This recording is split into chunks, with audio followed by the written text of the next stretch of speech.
Hello అండి, welcome back to our channel Devi Saraswati. ఈరోజు మన ఛానల్లో రెస్టారెంట్ స్టైల్లో పప్పు ఎలా ఉండాలో చూపిస్తున్నానండి. దీనికి ఉడికించిన పప్పులో పచ్చిమిర్చి, ఉల్లిపాయ, టమాటో, తోటకూర కూడా వేస్తున్నానండి.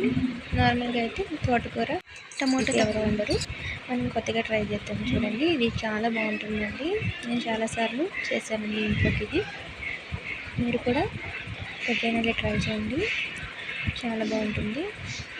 పప్పు ఉడికింది కదండి, ఈ ముక్కలు కొద్దిగా మగ్గాక ఉప్పు, పసుపు, కారం వేసి ఉడికించుకోవాలండి. దీనిలోకి నిమ్మరసం వేస్తున్నానండి. చింతపండు వేయమండి, మేము ఎప్పుడు కూడా నిమ్మరసం వేస్తాము.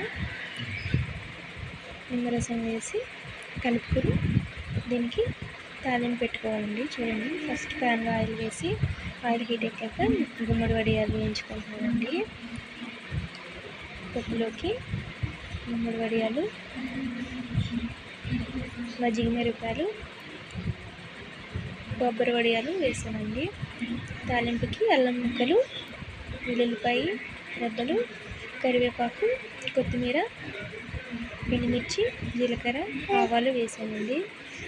ఇవన్నీ వేయించుకున్నామండి. ఇవన్నీ వేగాక దీనిలోకి పప్పు వేసుకొని